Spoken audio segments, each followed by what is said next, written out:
Hello student and teacher, कैसे हैं आप सभी लोग। आशा करता हूं आप सभी लोग बहुत अच्छे होंगे। आज की इस वीडियो में फिजिक्स का बहुत ही शानदार कंसेप्ट लेकर आया हूं, जिसमें मैं आपको बताऊंगा 2D मोशन से रिलेटेड कुछ मोशन और उनकी कैलकुलेशन, जिसके बेसिस पर यदि क्वेश्चन एग्जाम में पूछा जाता है तो आपका न्यूमेरिकल हो चाहे कंसेप्ट हो, डेफिनेटली आप करके आओगे। 2D मोशन से रिलेटेड 2-3 क्लासें आएंगी।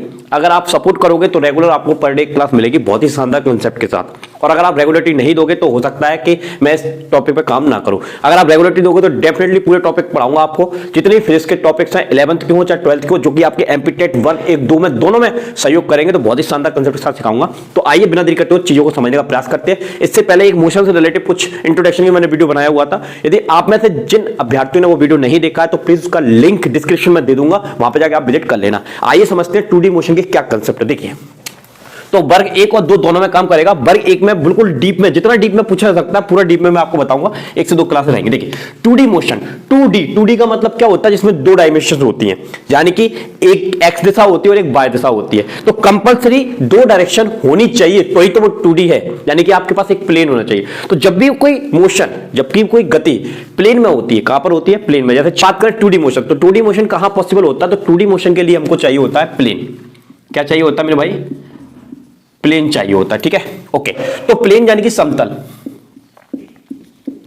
तो समतल में जो गति होती है उसको क्या कहते हैं? 2D मोशन कहते हैं। देखो, तो मैंने आपको पिछली क्लास में बताया हुआ था, अगर हमारे पास 2 डायरेक्शन है, कितनी डायरेक्शन है? 2। एक एक्स दिशा है और एक वाई डायरेक्शन है, यानी कि एक एक्स एक्सिस है और एक वाई एक्सिस है।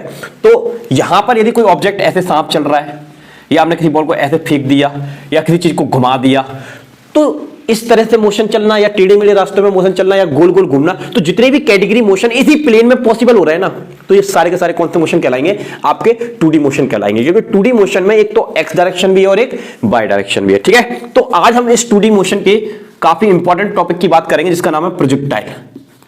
प्रोजेक्टाइल मोशन की किसकी बात करेंगे भाई?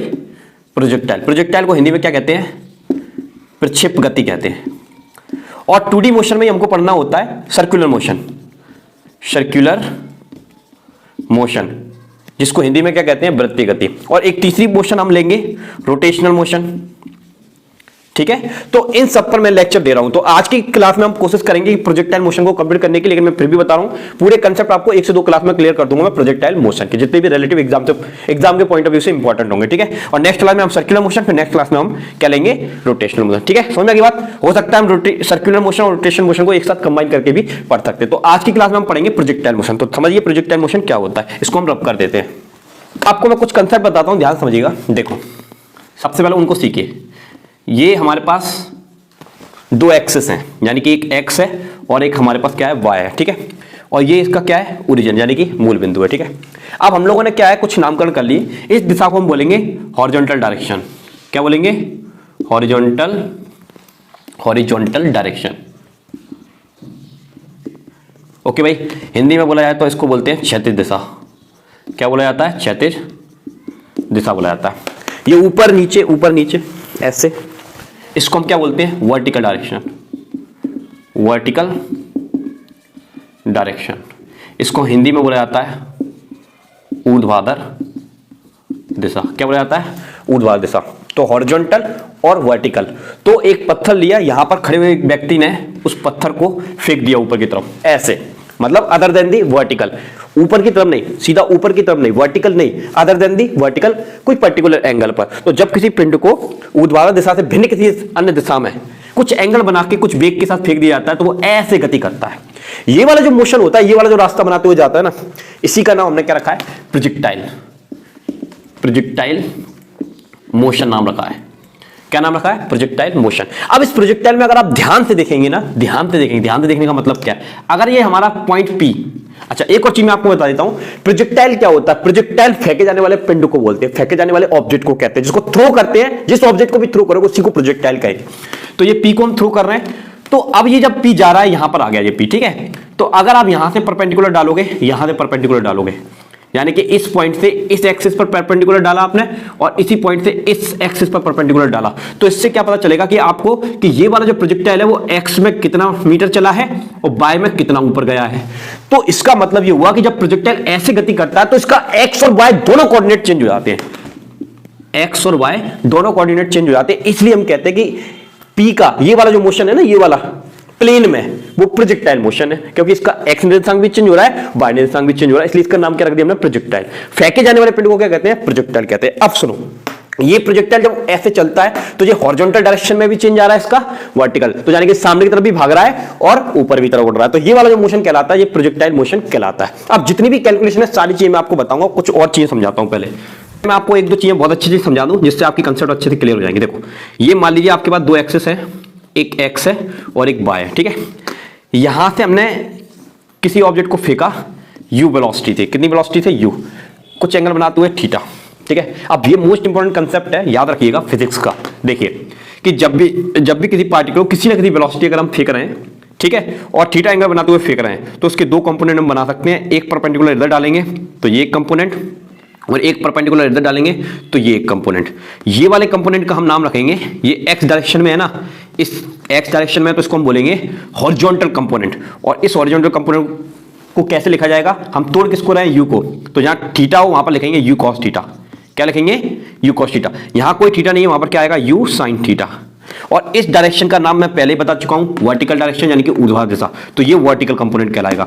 इस डायरेक्शन का नाम मैं पहले ही बता चुका हूं, इसका नाम क्या है, हॉरिजॉन्टल डायरेक्शन यानी कि ये हॉरिजॉन्टल कंपोनेंट। तो ये चीज आप अच्छे से याद रखेंगे। अगर मान लो यहां पर एफ होता तो यहां क्या जाता, एफ कॉस थीटा, और यहां पर क्या जाता, एफ साइन थीटा।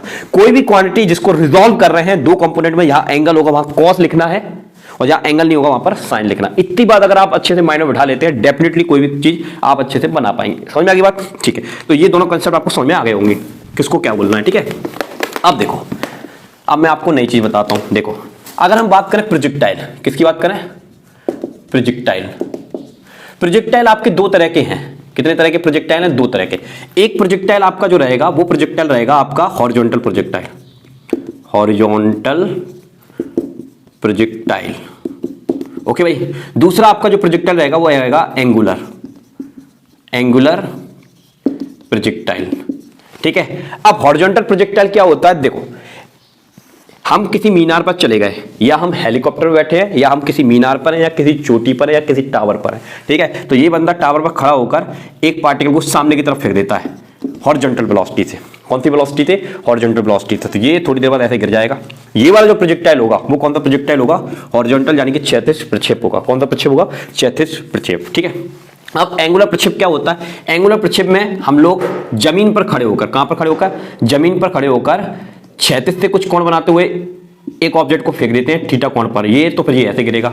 तो ये एंगल बनाते हुए फेंका, इसलिए इसका ही नाम क्या रख दिया, एंगुलर प्रोजेक्टाइल। और ये विदाउट एंगल सामने की तरफ फेंका, उसके बाद तो वो प्रोजेक्टाइल काम, मतलब ऐसा शेप कैसे हो वो भी मैं आपको बता दूंगा, बट वो ऐसे गिरा, क्षैतिज की तरफ फेंका था हमने यू वेलोसिटी से। तो ये वाला जो प्रोजेक्टाइल होता है इसको क्या कहते हैं, हॉरिजॉन्टल प्रोजेक्टाइल यानी कि क्षैतिज प्रक्षेप कहते हैं। तो कितने तरह के प्रक्षेप हैं, दो तरह के, यानी कि दो तरह के सवाल आपके एग्जाम में पूछे जा सकते हैं। या तो हॉरिजॉन्टल प्रक्षेप से रिलेटेड पूछे जा सकते हैं, या पर एंगुलर प्रोजेक्टाइल से रिलेटिव पूछे जा सकते हैं। अब हॉरिजॉन्टल प्रोजेक्टाइल से रिलेटिव क्या क्या चीजें आपसे पूछी जा सकती है, उनकी कैलकुलेशन के बेसिस पे मैं आपको बताऊंगा। देखिए, आइए समझते हैं हॉरिजॉन्टल प्रोजेक्टाइल यानी कि क्षैतिज प्रक्षेप। अब क्षैतिज प्रक्षेप के एग्जांपल क्या हो सकते हैं, एक एरोप्लेन जा रहा है, उसने एक पैकेट नीचे गिरा दिया, एक बॉम्ब नीचे गिरा दिया, इस तरह के क्वेश्चन आपसे एग्जाम में पूछे जा सकते हैं, ठीक है। तो उसका हम पूछेंगे कि ये बॉम्ब कितने टाइम में नीचे गिरेगा, और जो दुश्मन के अड्डे वगैरह उन पर जाकर फटेगा तो कितना समय लगेगा, तो वो सब चीजें यहां से पूछी जा सकती है। और कितनी दूरी पर गिरेगा, तो हमको रेंज पता होनी चाहिए और उसका टाइम पता होना चाहिए। ये दो चीजें हमसे पूछी जाती है एग्जाम में। देखो, तो मैं कैसे निकालूंगा उसको समझना। पहले देखिए, यहां से एक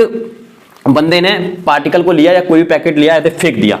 ये एक बिल्डिंग है, बिल्डिंग पर एक मैडम खड़ी है और उसने ऐसे कोई पैकेट को बाहर की तरफ फेंका, एक हॉरिजॉन्टल वेलोसिटी देकर, हॉरिजॉन्टल वेलोसिटी यानी कि एक क्षैतिज वेग से उसको फेंका, ठीक है। अब क्षैतिज वेग से जैसे हम फेंकेंगे, थोड़ी देर बाद उस पर एक्सेलरेशन ड्यू टू ग्रेविटी यानी कि गुरुत्वीय त्वरण उस पर कार्य करेगा, गुरुत्वीय त्वरण उस पर कार्य करेगा, तो वो वस्तु जो होगी वो ऐसे नीचे गिर जाएगी। कहां गिर जाएगी, नीचे, क्योंकि उस पर कौन काम करेगा, जी काम करेगा। ए को आप समझते हो कि त्वरण बोलते हैं, और चूंकि कोई वस्तु जब नीचे की तरफ गिरती है, स्वतंत्रता पूर्वक जब वो नीचे गिरती है, तो उसको ए ना लिखकर क्या लिखा जाता है, जी, एक्सेलरेशन ड्यू टू ग्रेविटी यानी कि गुरुत्वीय त्वरण। तो जब गुरुत्वीय त्वरण किसी चीज पर काम करता है और एक ही पार्टिकल पर दो वेग काम करे, एक सामने वाला और एक नीचे वाला, ठीक है, तो उस वजह से इसका रास्ता जो होता है वो ऐसा हो जाता है, ठीक है। कभी डिटेल में समझेंगे इस चीज को, ओके, समझ गए बात को। तो ग्रेविटी काम करती है तो उसका रास्ता कैसा हो जाता है, ऐसा। तो इस सिचुएशन में वो यहां से यहां तक जाके गिरेगा। तो हमको दो चीजें निकालनी होती हैं कि उसको कितना टाइम लगेगा और वो यहां से कितनी दूरी पर गिरा है, वो हमको निकालना। इसके लिए कुछ एक फंडामेंटल कंसेप्ट आपको बताऊं वो ध्यान से समझ लेना कि जब भी 2D मोशन होता है, कितने मोशन होते हैं 2D। अब 2D मोशन में दो मोशन छुपे हुए हैं, एक एक्स डायरेक्शन का मोशन और एक वाई डायरेक्शन का मोशन। लेकिन हमको पता है 1D मोशन के फॉर्मूले, 1D मोशन के फॉर्मूले आप लोगों ने पढ़े हैं, वही काइनेमेटिक फॉर्मूले। गति के समीकरण v बराबर क्या होता है u प्लस at, दूसरा क्या होता है s equal to ut plus half at square, और तीसरा क्या होता है v square equal to u square plus के 2as। ये फॉर्मूला आपने पढ़ा है, ठीक। तो ये फॉर्मूले हमारे पास होते हैं, 2D मोशन के कोई फॉर्मूले नहीं होते। लेकिन हमें 2D मोशन में टाइम का फॉर्मूला बनाना है, दूरी का फॉर्मूला बनाना है, डिस्प्लेसमेंट का फॉर्मूला बनाना है, तो हम कैसे बनाएंगे? तो यूज हम इन्हीं का करेंगे और कंसेप्ट हम इन्हीं का लगाएंगे और फॉर्मूले इनके ड्राइव कर लेंगे, ठीक है। लेकिन हमको फॉर्मूले ये वाले याद होने चाहिए। अब सुनो मेरी बात ध्यान से, तो मैं आपको कुछ चीज बता रहा हूं, ध्यान समझना। देखो इनिशियल कंडीशन बता रहा हूं मैं आपको, इनिशियल कंडीशन। इनिशियल कंडीशन में आपको क्या याद रखना है, जब भी 2D मोशन होगा तो दो डायरेक्शन होगी, एक एक्स डायरेक्शन होगी और एक वाई डायरेक्शन होगी। तो आपको पता होना चाहिए कि एक्स डायरेक्शन में प्रारंभ में कितना विस्थापन है और वाई डायरेक्शन में कितना है, ये सब चीजें। तो देखो पहले मैं बात कर रहा हूं एक्स डायरेक्शन की। किसकी बात कर रहा हूं? एक्स डायरेक्शन की। तो एक्स डायरेक्शन में हम क्या निकालेंगे? डिस्प्लेसमेंट। तो डिस्प्लेसमेंट याद रखिए एक्स डायरेक्शन में कितना, देखो स्टार्टिंग में जब उसने फेंका नहीं है तो एक्स डायरेक्शन में डिस्प्लेसमेंट कितना माना जाएगा? 0, क्योंकि मूल बिंदु से वो अभी उसके हाथ में है ना, तो फेंका तो नहीं है, तो स्टार्टिंग में डिस्प्लेसमेंट कितना? 0। लेकिन जितनी ऊंचाई पर ये खड़ी है ये महिला, इसकी हाइट में h मान लेता हूं। कितनी मान लेता हूं भाई? h मान लेता हूं। तो मूल बिंदु से ये इतनी हाइट से ये पत्थर को फेंक रही है, तो स्टार्टिंग में डिस्प्लेसमेंट एक्स डायरेक्शन में कितना? 0। और वाई डायरेक्शन में कितना? वाई डायरेक्शन में कितना है? h, ठीक है। तो ये किसके बारे में बताया हमने? डिस्प्लेसमेंट के बारे में बताया। इसी तरह से हम बताएंगे वेलोसिटी के बारे में, वेलोसिटी। तो देखो वेलोसिटी का भी अच्छे से याद रखिए।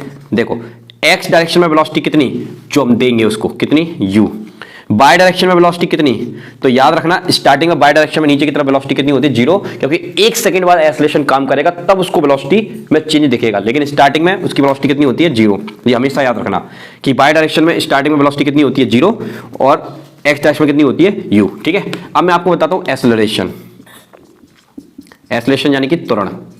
ओके भाई, त्वरण को देखो तो एक्स डायरेक्शन में एक्सेलरेशन 0 होता है। कितना होता है? 0, याद रखना हमेशा।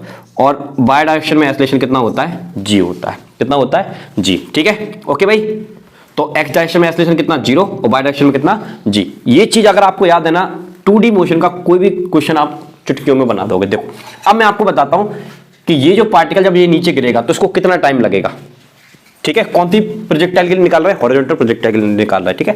तो देखो अब हम निकालेंगे time of flight, time of flight यानी कि उड्डयन काल, उड्डयन काल, ठीक है। अब टाइम ऑफ फ्लाइट हमेशा ऊर्ध्वाधर दिशा से निकाला जाता है, क्योंकि जब तक उड़ रहा है जब तक टाइम लग रहा है, जैसे लैंड कर जाएगा उसके बाद टाइम ऑफ फ्लाइट खत्म हो जाती है। तो हमेशा एक मूल मंत्र याद रखिए टाइम ऑफ फ्लाइट निकालने का, क्या? यस, ऊर्ध्वाधर डायरेक्शन। तो हमेशा वर्टिकल डायरेक्शन से ही क्या निकाला जाता है? टाइम ऑफ फ्लाइट निकाला जाता है। देखो तो वर्टिकल डायरेक्शन का मतलब क्या है? By direction, by. तो बाय दिशा का ही विस्थापन देखना पड़ेगा, बाय दिशा का ही अपने को वेग देखना पड़ेगा, और बाय दिशा का ही हमको क्या देखना पड़ेगा? एक्सेलरेशन देखना पड़ेगा, ठीक है भाई। तो देखो तो बाय डायरेक्शन की अगर हम बात करें तो बाय डायरेक्शन में डिस्प्लेसमेंट कितना है हमारा, तो हम मान लेते हैं यहाँ पर कितना है? h। तो हमने ये कितना लिख दिया? h लिख दिया, ठीक है। ओके भाई, और अगर हम बात करें बाय डायरेक्शन में अपना एक्सेलरेशन कितना है, तो वो अपना g है। और बाय डायरेक्शन में वेलोसिटी कितनी है, तो बाय डायरेक्शन में वेलोसिटी आपकी कितनी है? 0 है, ठीक है। ओके भाई, ये सब चीजें हैं। और हमको क्या निकालना है? टाइम निकालना है। क्या निकालना है? टाइम। तो टाइम निकालने के ये सारे फॉर्मूले होते हैं अपने पास तो हम ये वाला फॉर्मूला ज्यादातर यूज करेंगे इसमें, ठीक है। कौन सा वाला? ये वाला। ओके चलिए, ये वाला क्यों यूज नहीं कर सकते? क्योंकि इसमें टाइम दिया नहीं है। इसमें टाइम दिया है तो यहाँ पर अंतिम वेग है और ये प्रारंभिक वेग है, जिसमें से हमको कुछ चीजें पता नहीं है, तो हम टाइम कैसे निकाल पाएंगे? तो हमारे पास एक ही फॉर्मूला बचता है, वो कौन सा? एस वाला। तो हम लेंगे s equal to ut plus half at square, इससे कैलकुलेशन करेंगे, ठीक है। तो ये भाई साहब s कौन है? ये h, तो यहाँ पर h आ गया। u बाय ये y कितना है? 0, तो ये पूरा 0 हो गया, प्लस 1/2। a की जगह क्या आ जाएगा? g, और t की जगह क्या रख देंगे? Capital T। तो यहाँ से 2 का मल्टीप्लाई इधर होगा 2h, और g का चला जाएगा नीचे, और ये t से स्क्वायर हटेगा तो ये क्या आ जाएगा, इस पर स्क्वायर आ जाएगा। तो ये बहुत इंपॉर्टेंट फॉर्मूला है आपके इस तरह के क्वेश्चंस के लिए कि एक फाइटर प्लेन जा रहा है, उसने बॉम्ब गिरा दिया तो उसको नीचे गिरने में कितना टाइम लगेगा। तो डायरेक्ट अगर आप ये ट्रिक अपनाएंगे 2hg/2hd तुरंत आपका आंसर आ जाएगा। समझ में आ गई बात। और अगर आप चाहें, अगर आपको कंसेप्ट मैंने अभी सिखा दिया आपको कि टाइम निकालने का तरीका क्या है, वर्टिकल डायरेक्शन यानी कि ऊर्ध्वाधर दिशा, तो ऊर्ध्वाधर दिशा से आप टाइम निकाल सकते हैं। तो ऊर्ध्वाधर दिशा की सारी चीजें अगर आपको गिवन है उसके बेसिस पे आप टाइम निकाल सकते हैं। बात समझ में आ गई, ठीक है। अब हम इसका क्या निकालेंगे, रेंज, कि जब ये यहां तक गिरा तो इसने कितनी दूरी तय की, ये वाली दूरी, इसको क्या बोलेंगे, रेंज, हॉरिजॉन्टल रेंज। क्या बोलेंगे, हॉरिजॉन्टल रेंज। तो हम रेंज निकालेंगे। अब रेंज कैसे निकालते हैं, तो रेंज निकालने के लिए केवल हमको एक्स डायरेक्शन को देखना है। कौन सी डायरेक्शन को देखना है, एक्स, यानी कि एक्स दिशा को। तो देखो अगर एक्स दिशा की अगर हम बात करें तो देखो एक्स दिशा में ये तो रेंज हम निकाल रहे हैं, ये दूरी, तो एक्स दिशा में आपको ये पता होना चाहिए कि एक्स दिशा में त्वरण कितना होता है, 0 होता है। अगर एक्स दिशा में त्वरण 0 होता है तो अगर आप इस फॉर्मूले को देखोगे, आपको क्या निकालना है, दूरी निकालना है, और एक्स दिशा में त्वरण कितना होता है, 0, यानी कि ये वाला हिस्सा तो आपका 0 ही हो गया। तो केवल फॉर्मूला आपका कितना सा रह गया, S बराबर ut रह गया। अब S क्या है, हमारा R है, यानी कि रेंज हमको निकालना है। U क्या है, क्षैतिज वेग है, जिस वेग से आप फेंक रहे हो, कितनी स्पीड से फेंक रहे हो, 20 की स्पीड में फेंक रहे हो, 360 की स्पीड में फेंक रहे हो, जो भी आपके क्वेश्चन में दिया हो वो वेलोसिटी यहां पर आ जाएगी। टाइम कितना लगा, टाइम तो पहले निकाल लिया ना भाई, ये है ना टाइम t। और अगर आप चाहो तो इसकी वैल्यू रख दो यहां पर, कितनी वैल्यू है, 2h/g। ये दो चीजें आपसे एग्जाम में पूछी जाएंगी, ठीक है, कि एक फाइटर प्लेन जा रहा है, उसने एक बॉम्ब को गिराया है या किसी ऑब्जेक्ट को गिराया है या किसी पैकेट को गिराया है, तो उसको नीचे गिरने में कितना टाइम लगेगा, उसकी कैलकुलेशन आप हमेशा वर्टिकल डायरेक्शन से करेंगे। कौन सी डायरेक्शन करेंगे, वर्टिकल डायरेक्शन से करेंगे। और अगर आपसे पूछ ले कि कितनी दूरी पर गिरेगा, जब एरोप्लेन यहां पर है, तो एरोप्लेन यहां पर है, उस समय जब बॉम्ब फटा तो वो कितनी दूरी पर फटा, यानी कि रेंज, क्षैतिज दूरी, हॉरिजॉन्टल रेंज, वो आप किस फॉर्मूले से निकालेंगे, इससे निकालेंगे। ट्रिक मैंने आपको बता दी है कि क्षैतिज दिशा में त्वरण कितना होता है, 0 होता है। तो आपका फॉर्मूला क्या रह गया, S = ut। U आपको पता होगा, T आप निकाल चुके होंगे, डेफिनेटली आपका आंसर आ जाएगा। इससे ज्यादा डिफिकल्ट कुछ एग्जाम में इससे रिलेटेड कुछ भी नहीं पूछा जाएगा। बात समझ में आ गई। अब मैं आपको बताता हूं एंगुलर प्रोजेक्टाइल। ये थोड़ा सा डिफिकल्ट होता है, बट आज के बाद आपको डिफिकल्ट नहीं लगेगा। एक एक कंसेप्ट बहुत शानदार तरीके से मैं बता दूंगा। आइए उसको समझते हैं। एंगुलर प्रोजेक्टाइल, हॉरिजॉन्टल प्रोजेक्टाइल में टाइम कैसे निकालते हैं और रेंज कैसे निकालते हैं, ये हम समझ चुके हैं। अब एंगुलर प्रोजेक्टाइल का कंसेप्ट समझिए। देखिए हमारे पास दो डायरेक्शंस हैं, एक एक्स डायरेक्शन है और एक वाई डायरेक्शन है, और ये आपका ओरिजिन है, ठीक है, मूल बिंदु। यहां से स्टार्ट करते हैं वो ओरिजिन होता है, ठीक है भाई। अब देखो, अब हमने क्या किया, किसी पार्टिकल को u वेलोसिटी देकर उसको फेंक दिया अदर देन दी वर्टिकल। जब भी अदर देन दी वर्टिकल हम फेंकते हैं तो उसका जो मोशन होता है वो प्रोजेक्टाइल मोशन होता है, यानी कि वो इस तरह से गिरता है। ओके भाई, अब देखो इस तरह से गिरता है। अब इसमें कुछ चीजें मैं आपको बताऊंगा, ध्यान सुनना।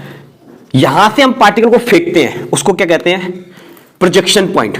क्या कहा जाता है, प्रोजेक्शन पॉइंट या पॉइंट ऑफ प्रोजेक्शन। यहां से उसको थ्रो किया जाता है। ओके, प्रक्षेपण बिंदु। कौन सा बिंदु, प्रक्षेपण बिंदु। ओके, अब ये क्या है, प्रोजेक्टाइल की वेलोसिटी, एंगुलर वेलोसिटी। कौन सी वेलोसिटी है जी, एंगुलर, क्योंकि आप थीटा एंगल बनाते हुए फेंक रहे हैं ना, तो इसका हमने नाम क्या रख दिया, एंगुलर वेलोसिटी। कौन सी वेलोसिटी है ये, एंगुलर वेलोसिटी। कितने एंगल पर फेंका है, थीटा एंगल पर। अब अगली चीज सुनिए, अब ये जो प्रोजेक्टाइल थोड़ी देर बाद यहां आएगा, यहां आएगा, फिर यहां आएगा, फिर यहां आएगा, और फिर ये नीचे आ जाएगा। यानी कि ये इसने स्टार्ट यहां से किया और स्टार्ट करके ये कहां जा रहा है, ऊपर की तरफ जाएगा। जितना ऊपर जा सकता है उतना ऊपर जाएगा, ठीक है। उसके बाद ये कहां आएगा, नीचे आएगा, ठीक है। तो ये जो रास्ता बनता है, इसको क्या कहते हैं, ट्रेजेक्टरी कहते हैं। ट्रेजेक्टरी कहा जाता है। ट्रेजेक्टरी मतलब प्रक्षेप पथ, हिंदी में बोले तो इसको क्या कहते हैं, प्रक्षेप पथ बोला जाता है, ठीक है। अच्छा, अब हमको क्या क्या चीजें समझनी होती है, जैसे कि मैंने अभी स्टार्टिंग में आपको एक चीज बताई थी कि अगर हम इसको u वेलोसिटी से थीटा एंगल बनाते हुए फेंकेंगे तो इसके दो कंपोनेंट हम बना सकते हैं, ठीक है। एक तो इस डायरेक्शन में जो कंपोनेंट बनेगा उसका नाम क्या रखेंगे, हॉरिजॉन्टल कंपोनेंट। तो ux लिख लेता हूं, किसको तोड़ रहे हैं, u को, तो u cos थीटा। अभी आपको बताया या एंगल वहां पर क्या आएगा, cos थीटा। और इस डायरेक्शन में जो कंपोनेंट बनेगा, कंपोनेंट हमेशा राइट एंगल होते हैं। कैसे होते हैं, राइट एंगल। तो यहां पर क्या बनेगा, u/u sin थीटा, ठीक है भाई। तो इसके दो कंपोनेंट हो गए। अब आप इस u को भूल जाइए, इस u को भूल जाइए, केवल आप दो चीजें समझिए कि इस पार्टिकल के पास दो वेलोसिटी हैं। एक ऊपर वाली वेलोसिटी है u/, और एक सामने वाली वेलोसिटी है ux। यानी कि ये वाली वेलोसिटी इसको सामने की तरफ ले जाती है, ये वाली वेलोसिटी इसको ऊपर ले जाती है। तो ये जाए कहां, तो इसलिए ये कहां जाता है, रिजल्टेंट की डायरेक्शन में जाता है। इसलिए इसका रास्ता कैसा हो जाता है, ऐसा। अब यहां पर एक चीज समझिए कि जब भी किसी पार्टिकल को जब ऊपर की तरफ उछालते हैं, कहां उछालते हैं, ऊपर की तरफ, तो उस पर कौन काम करता है, एक्सेलरेशन ड्यू टू ग्रेविटी। कौन काम करता है? Acceleration due to gravity. तो अभी आपको मैंने एक चीज समझाई कि आपको पता होना चाहिए कि जब वस्तु ऊपर जा रही है तो ग्रेविटी कहां काम कर रही है? नीचे। तो साइन कैसा आएगा? माइनस। ये जो ग्रेविटी होती है, ग्रेविटी मतलब एक फोर्स है, फोर्स। वो फोर्स क्या करता है? ये वाली जो वेलोसिटी है ना, ये u बाय, इसको डिक्रीज करने की कोशिश करता है। क्या करने की कोशिश करता है? डिक्रीज। लेकिन ये वाली वेलोसिटी पर कोई प्रभाव नहीं पड़ता है। याद रखिए कंसेप्ट, क्षैतिज दिशा में गुरुत्वीय त्वरण का कोई प्रभाव नहीं पड़ेगा, जी की वैल्यू में कोई चेंज नहीं दिखेगा। केवल ऊर्ध्वाधर दिशा में ही जी की वैल्यू में क्या देखने को मिलेगा? चेंज देखने को मिलेगा। यानी कि पूरे टाइम पीरियड में जब तक ये पार्टिकल ऊपर गया फिर नीचे आया, एवरी टाइम उसकी ये वाली वेलोसिटी जो रहती है वो हमेशा कैसी रहती है? कांस्टेंट रहती है। कैसी रहती है? कांस्टेंट। और ये वाली वेलोसिटी कैसी होती है? वेरिएबल होती है। कैसी होती है? वेरिएबल। यानी कि ये कैसे होती रहती है? चेंज होती रहती है, क्योंकि इस पर कौन काम करता है? एक्सेलरेशन ड्यू टू ग्रेविटी, गुरुत्वीय त्वरण काम करता है। देखो स्टार्टिंग में क्या होता है, हमने कुछ वेलोसिटी दी, तो जब ये ऊपर जाएगी ना तो जी नीचे ही काम कर रहा है, तो उससे क्या होता है कि ये वाली वेलोसिटी डिक्रीज होती जाती है। डिक्रीज होते होते होते जब ये मैक्सिमम हाइट पर पहुंचेगी, ये गेंद कहां पर पहुंचेगी? मैक्सिमम हाइट पर। तो इस समय यू वाई की वैल्यू तो कितनी हो जाएगी भाई? 0। ठीक है। और इस समय हमारा ये वाला जो कंपोनेंट है यू कॉस थीटा, वो क्या रहेगा?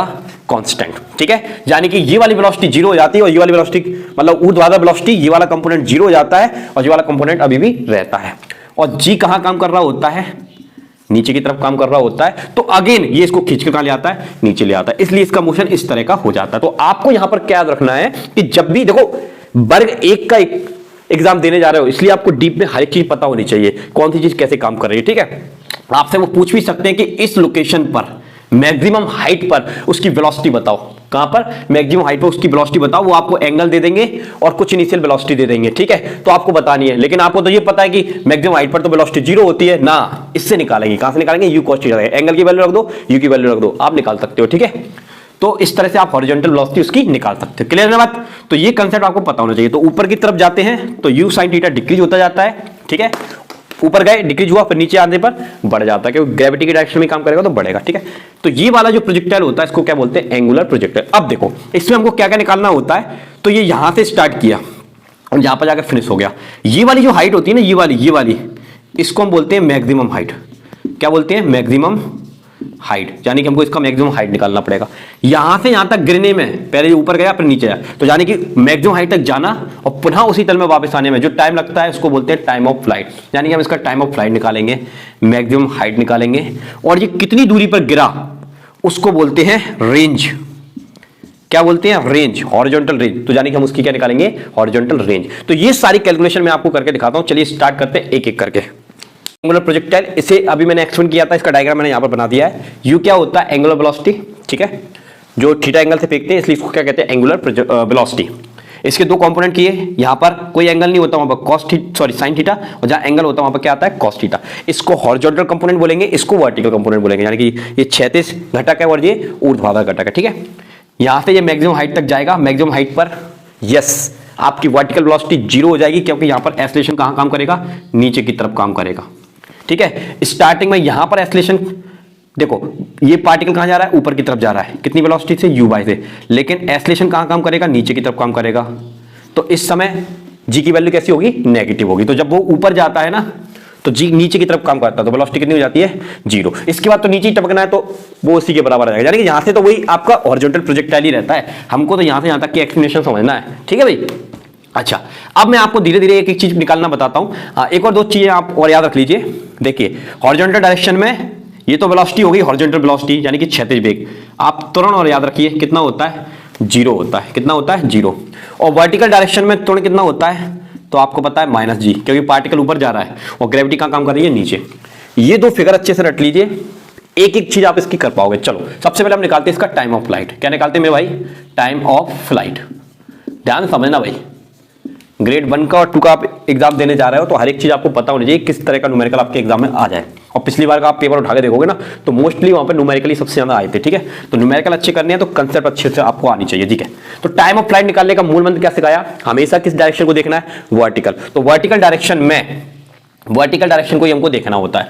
अब यहां पर एक चीज मैं आपको बताता हूं, बहुत इंपॉर्टेंट है कि वर्टिकल डायरेक्शन में डिस्प्लेसमेंट कितना होगा। डिस्प्लेसमेंट यानी कि विस्थापन। विस्थापन नाम की कोई चीज है, वो आपको प्रीवियस क्लास में मैंने बताई थी। क्या होता है विस्थापन? विस्थापन जो होता है वो इनिशियल और फाइनल सिचुएशन पर डिपेंड करता है, इनिशियल पोजीशन और फाइनल पोजीशन। अब देखो, अब एक बॉडी को मैंने ऐसे उछाला, ये मेरे हाथ में आ गई। ये उछाला, ये मेरे हाथ में आ गई, तो इस ओरिजिन से गई, ओरिजिन पे वापस आ गई, तो यहां से यहां तक का विस्थापन कितना, 0 ही तो होगा। तो ये पार्टिकल ऊपर गया, वापस वहीं आ गया, तो जाने कि इसका वर्टिकल डायरेक्शन में डिस्प्लेसमेंट कितना, 0। डिस्टेंस की बात नहीं कर रहे हैं यहां पर, किसकी बात कर रहे हैं, डिस्प्लेसमेंट। डिस्टेंस अलग चीज होती है, डिस्टेंस क्या है, h गया h आया ना, यहां पर लिया क्या जाता है, डिस्प्लेसमेंट लिया जाता है। क्या लिया जाता है मेरे भाई, डिस्प्लेसमेंट। तो ऊर्ध्वाधर दिशा में डिस्प्लेसमेंट कितना होगा, 0, क्योंकि ये ऊपर गई और नीचे आ गई। अब आप इस कर्व को देखकर ये मत समझना कि ये इतनी दूर गिरी है, अरे भाई इतनी दूर तो मूल बिंदु से ये x डायरेक्शन में गिरी है, और जब यहां पर गिर गई तो ये y डायरेक्शन में कितनी उठी हुई है, 0 ना। हाँ, तो विस्थापन कितना हुआ, 0, ये याद रखिएगा, ठीक है। अब एक्सेलरेशन आपको पता है y डायरेक्शन में कितना होता है, -g होता है। y डायरेक्शन में वेलोसिटी कितनी है, सब कुछ लिखा हुआ है यहां पर, u sin थीटा। हमको क्या निकालना है, t निकालना है, यानी कि टाइम ऑफ फ्लाइट। ओके मेरे भाई, चलो तो स्टार्ट करते हैं। एक ही फॉर्मूला हमको रटा होना चाहिए, s = ut plus half at square. s कितना है आपका, 0, u कितना है आपका, ये लिखा है u sin थीटा, t कितना है आपका, कैपिटल T है, ठीक है। और ये माइनस क्यों लगा रहा हूं, क्योंकि a की वैल्यू यहां पर कितनी है, -g, तो half g t square, right. अच्छा, तो यहां से हम एक काम करते हैं, ये माइनस वाली नंबर को इधर ले जाते हैं, तो ये क्या का हो जाएगा, प्लस का हो जाएगा। तो u sin theta into T, एक टी से एक टी को उड़ाने में कोई प्रॉब्लम नहीं होनी चाहिए। और इस 2 का मल्टीप्लाई इधर कर देते हैं, हमको केवल टी की वैल्यू निकाली, तो कितनी आ जाएगी आप ध्यान से देखेंगे। तो देखो टी की वैल्यू निकालेंगे तो 2u sin थीटा अपॉन में कितना आ जाएगा, g आ जाएगा, कितना आ जाएगा, g। ओके भाई, तो अब देखो ये वाला प्रोजेक्टाइल का आपका वो टाइम ऑफ फ्लाइट निकालने का फॉर्मूला निकलेगा, किसके लिए, एंगुलर प्रोजेक्टाइल। अगर आपको एंगल देकर टाइम पूछ रहा तो आपको ये वाला फॉर्मूला याद आना चाहिए उस समय, और अगर आपको याद नहीं आता तो निकालना आना चाहिए, कोई बड़ी बात नहीं है, निकालना सिखा दिया आपको। तो u पता है, थीटा पता है, g पता है। g की वैल्यू नहीं दी है तो हम 10 कंसीडर कर सकते हैं, ठीक है। कैलकुलेशन से अप्रोक्सीमेशन में आंसर आ जाएगा, नहीं तो एग्जैक्ट वैल्यू 9.8 कंसीडर कर सकते हैं, या आपको एग्जाम में दी होगी, सिंपल सी बात है। सबकी वैल्यू पुट करेंगे, टी की वैल्यू आपकी आ जाएगी। तो इस केस में हमने टाइम ऑफ फ्लाइट का क्या फॉर्मूला बनाया, तो उसको मैं यहां रख देता हूं। क्या होता है formula, 2u sin theta upon g। अच्छे से रट लेना, ये टाइम ऑफ फ्लाइट का फॉर्मूला होता है फॉर एंगुलर प्रोजेक्टाइल। अब हम निकालेंगे इसकी हॉरिजॉन्टल रेंज, ठीक है। तो अब उसको समझिए। अब हम समझते हैं हॉरिजॉन्टल रेंज यानी कि क्षैतिज परास। अब क्षैतिज परास निकालने का तरीका मैं आपको बता चुका हूं, केवल क्षैतिज दिशा को देखना है, और उसमें भी आपको पता है एक्सेलरेशन कितना होता है, 0, ठीक है। एक्सेलरेशन 0 होता है तो हमारा फॉर्मूला कितना रहता है, केवल s = ut। अब देखो मेरे भाई, s की जगह तो हम लिख देंगे r, u क्या है, यस हॉरिजॉन्टल वेग, ux कितना है अपने पास, तो ये लिखा है u cos थीटा, और t क्या है, time of flight. Time of flight कितना था, ये लिखा है 2u sin theta upon g। तो कितना आ गया, r = u और u स्क्वायर हो गया, 2 sin थीटा, और ये हो गया आपका cos थीटा, और अपॉन में क्या है, g। अब 2 sin थीटा cos थीटा, अगर आपने ट्रिग्नोमेट्री अच्छे से पढ़ी है तो आपको पता होगा ये sin 2 थीटा का फॉर्मूला होता है। किसका फॉर्मूला होता है, sin 2 थीटा का। तो ये आपका किसका फॉर्मूला आ गया, हॉरिजॉन्टल रेंज। लेकिन अगर आपसे पूछा जाए कि एग्जाम में मैक्सिमम हॉरिजॉन्टल रेंज कैसे निकालेंगे, उससे रिलेटिव्स क्वेश्चन आ जाते हैं, तो आपको पता होना चाहिए कि sin 2 थीटा यानी कि साइन की मैक्सिमम वैल्यू कितनी होती है, 1 होती है। कितने डिग्री की होती है, तो आपको पता भी होगा, साइन 90 की होती है। कितने की होती है, 90। साइन से साइन कंपैरिजन में चला जाएगा तो 2 थीटा = कितना आ गया, 90, यानी कि थीटा की वैल्यू कितनी आ गई, 45 डिग्री। तो याद रखना हॉरिजॉन्टल रेंज कितनी होती है, अगर आपको ज्यादा से ज्यादा दूरी तक ऑब्जेक्ट को फेंकना है तो कितनी डिग्री कोण में फेंकना होगा, 45। तो एग्जाम में पूछा जाता है, या आपको पता होगा कि जब आपने सरकारी नौकरी की तैयारी की होगी और आपको गोला फेंकना है तो गोला कितने एंगल में फेंकना चाहिए, 45, ताकि वो ज्यादा डिस्टेंस पर जा सके। समझ में की बात, तो वो एंगल याद रखिएगा 45। अब हमें तो मैक्सिमम रेंज का फॉर्मूला बनाना है, तो साइन 2 थीटा की जगह कितना रख देंगे, दिस फॉर मैक्सिमम रेंज। तो इसकी जगह क्या रख दिया जाएगा, 1। तो हमारा फॉर्मूला क्या रह जाएगा, केवल इतना सा फॉर्मूला रह जाएगा। तो दिस इज मैक्सिमम रेंज, ठीक है, ये मैक्सिमम रेंज, ठीक है। ये कोई एंगल पर रेंज है और ये मैक्सिमम रेंज है। तो दोनों फॉर्मूले आप अच्छे से याद रखना। इनको मैं साइड में लिख देता हूं, यहां पर लिख देता हूं, या फिर मैं कहां लिख दूं, जगह नहीं बची, यहां लिख देता हूं। रेंज का फॉर्मूला क्या बना अपने पास, u² g upon sine 2 theta, sorry upon नहीं है, यानी कि ये वाला हिस्सा पूरा ऊपर है, ये नीचे है, ठीक है। और रेंज में क्या आ जाएगा, मैक्सिमम रेंज में आ जाएगा u² अपॉन जी आ जाएगा। ठीक है, तो कैलकुलेशन ध्यान से समझ लीजिए। अगर आप एग्जाम में फॉर्मूला भूल जाते हैं तो आप 2 लाइन की कैलकुलेशन करके तुरंत इसका फॉर्मूला बना के सॉल्व कर सकते हैं। ठीक है, तो कंसेप्ट आपको पता होना चाहिए। ठीक है, सवाल तो आप दुनिया भर के बन जाएंगे इनसे। समझ बात। अब हम निकालते हैं मैक्सिमम हाइट। क्या निकालेंगे भाई? Maximum height. उसको देखिए, अब समझते हैं एंगुलर प्रोजेक्टाइल के लिए मैक्सिमम हाइट हम कैसे निकाल सकते हैं। ठीक है, अब इसके 2 तरीके हैं। देखो, हाइट निकालनी है, आपको डिस्प्लेसमेंट का फॉर्मूला याद होना चाहिए, F = UT + half AT square, क्योंकि हाइट डिस्टेंस वगैरह सब इसी में आता है। ठीक है, और एक फॉर्मूला कौन सा होता है? V² = U² + 2AS। इसमें भी आपकी S आ रहा है, मतलब हाइट या डिस्टेंस आ रही है। ठीक है, ये 2 रास्ते हैं, इनसे हम निकाल सकते हैं। अब इस रास्ते में क्या है, पहले आपको टाइम निकालना पड़ेगा। आप कहोगे सर हमने तो टाइम निकाल के रख लिया, उसी को रख देंगे, वो तो फॉर्मूला ना, क्योंकि ये कौन सा टाइम है? यहां से यहां तक का। इसके बाद ये T है और ये T है, तो ये 2T आया है, यानी कि टोटल टाइम ऑफ फ्लाइट है वो, टोटल टाइम। हमें केवल यहां तक का टाइम चाहिए। हाँ, तो पहले हमको यहां से यहां तक का टाइम निकालना पड़ेगा और उस टाइम की वैल्यू को हमको यहां पुट करना पड़ेगा, तब जाके आपकी S की वैल्यू आएगी। लेकिन हम ये सोचते हैं इतना बखेड़ क्यों पालना, ये हमारे पास ये सिंपल सा रास्ता है कि नहीं। इससे हम क्या करेंगे? देखो अब सुनो, इसमें हमको इनिशियल वेलोसिटी चाहिए है। अरे भाई है कितनी? Yes, U = U sin theta. तो इनिशियल वेलोसिटी कितनी है? U = U sin theta. क्या हमारे पास फाइनल वेलोसिटी? अरे वो भी है, कितनी? मैक्सिमम हाइट पर कितनी हो जाती है? 0।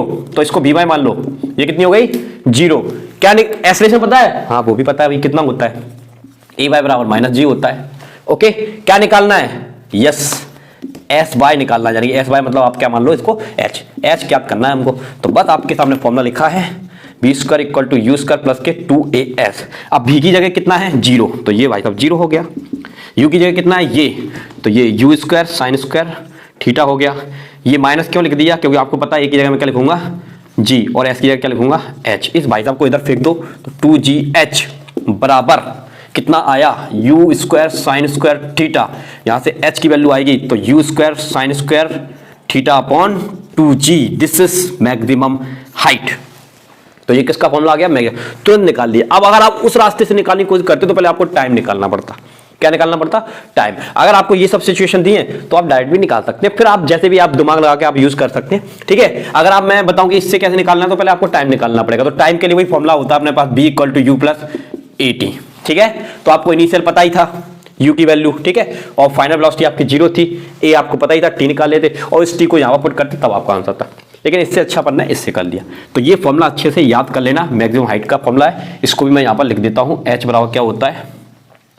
U² sin² theta upon 2G। तो ध्यान से देखना, टाइम ऑफ फ्लाइट का फॉर्मूला क्या होता है? 2U sin theta upon G।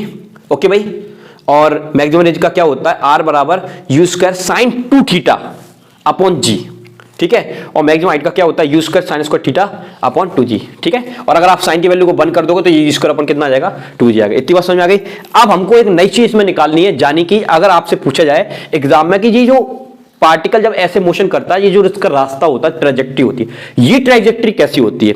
पैराबोली होती है, सर्कल होती है, क्या होती है? तो उसके लिए इक्वेशन बताइए, और उस इक्वेशन से रिलेटिव क्वेश्चन एग्जाम में पूछे जा सकते हैं। तो उस इक्वेशन को भी मैं निकालना आपको सिखा देता हूं, ताकि आपका इससे रिलेटिव सारा कंसेप्ट क्लियर हो जाए। ठीक है, फिर इसका अगला जो टॉपिक है वो नेक्स्ट वीडियो में आपको कवर करूंगा। चलो उसको और देख लेते हैं। अब हम समझते हैं equation of trajectory. Equation of trajectory कैसे निकालेंगे? देखो, ये पार्टिकल यहां से चला, यहां पहुंचा, सपोज ये इसको टाइम लगा T। अब T टाइम में ये पार्टिकल P यहां पर है, कहां पर है? यहां पर। तो इसके कोऑर्डिनेट क्या होंगे? तो यहां से अगर आप परपेंडिकुलर डालोगे तो आपको ये डिस्टेंस पता चल जाएगी x, और ये वाली डिस्टेंस कितनी चल जाएगी? y, यानी कि इसके कोऑर्डिनेट क्या होंगे? x, y। तो t टाइम पर ये x डायरेक्शन में भी है और t टाइम पर ये y में भी है। तो यानी कि जो टाइम जो होता है वो x और y दोनों के लिए सेम होता है। कैसा होता है? डिफरेंट टाइम नहीं होता। अगर ये पार्टिकल यहां पहुंचा है तो याद रखना एक ही टाइम पे पहुंचा हुआ, x में भी डिस्प्लेसमेंट हुआ और y में, यानी कि टाइम कॉमन रहता है। ये प्रोजेक्टाइल मोशन का एक इंपॉर्टेंट कंसेप्ट है, याद रखना। टाइम कैसा रहता है? कॉमन रहता है, ये बात याद रखिएगा। ठीक है, आइए तो कैलकुलेशन वही है आसान, पहले x में और y में। चलो तो पहले लेते हैं for horizontal motion, horizontal motion. ठीक है, तो हॉरिजॉन्टल मोशन के लिए आपका जो हॉरिजॉन्टल डायरेक्शन को ही देखना है हमको भाई। तो हॉरिजॉन्टल डायरेक्शन को अगर हमको देखना है तो हॉरिजॉन्टल डायरेक्शन में वेलोसिटी कितनी है? u cos theta. Horizontal direction में एक्सेलरेशन कितना है? 0। ठीक है, और हॉरिजॉन्टल डायरेक्शन में डिस्प्लेसमेंट हमारा कितना हुआ है? x। ठीक है, तो हमको टाइम कितना लगा? t। टाइम कितना लगा हमको? t। फॉर्मूला आपको पता है S = क्या होता है? ut + half AT square. तो देखो ये कितना है हमारे पास? x, ये कितना मेरे भाई x है, ठीक है। और यहां पर क्या है u cos थीटा, और टाइम कितना लगा t, और ये कितना हो गया, अच्छा ये तो जीरो ही है, इसका तो खेल ही खत्म हो गया। तो t की वैल्यू कितनी आ गई x upon u cos theta. तो यहां से यहां तक इसको t टाइम लगा, इतना टाइम लगा, ठीक है। ओके भाई, ये समझ में आ गया। अब हम निकालेंगे for vertical motion, vertical motion, for vertical motion. देखो भाई, अब वर्टिकल मोशन में वर्टिकल वेलोसिटी अपन को पता है कितनी है, u sin theta. Vertical acceleration हमको पता है माइनस जी, टाइम उसको t लगाई है, और क्या चाहिए होता है अपन को, चलो ये सब चीजें हैं। चलो स्टार्ट करते हैं। F equal to u t plus half a t square. देखो s की जगह कितना आ जाएगा y, ये कितना है आपके पास u sin थीटा। ओके भाई, और t की वैल्यू मैं यहां से पुट कर लेता हूं, कितनी है x upon you cos theta, ठीक है, समझ गए। 1/2 a की वैल्यू g है और t की वैल्यू ये है x upon you cos theta का स्क्वायर, ठीक है भाई। अब इसी को सॉल्व कर लेना है अपन को, और कुछ नहीं है। u से u कैंसिल हो गया, तो ये x है, x, अच्छा x लिख देता हूं। sin theta upon cos theta क्या होता है, tan थीटा होता है, माइनस यहां पर क्या है g अपॉन 2, और ये स्क्वायर लगा है तो x स्क्वायर, और नीचे क्या आ जाएगा u square cos square theta. लो भाई, तो ये आपका फॉर्मूला बन गया, ठीक है। अब यदि आप इनमें से कांस्टेंट मान लेते हैं, इसको a कांस्टेंट मान लेते हैं, और इसमें से x को छोड़कर बाकी सबको कांस्टेंट मान लेते हैं b, तो आपका सिंपल सा फॉर्मूला क्या बन जाएगा, x माइनस कितना बन जाएगा x स्क्वायर, सॉरी इसको इस तरह से लिखना चाहिए, x a minus b x square. B का मतलब क्या है, बी का मतलब है g upon 2u square cos square theta, यानी कि ये b कांस्टेंट की जगह आएगा, और a का मतलब क्या है tan थीटा, ठीक है।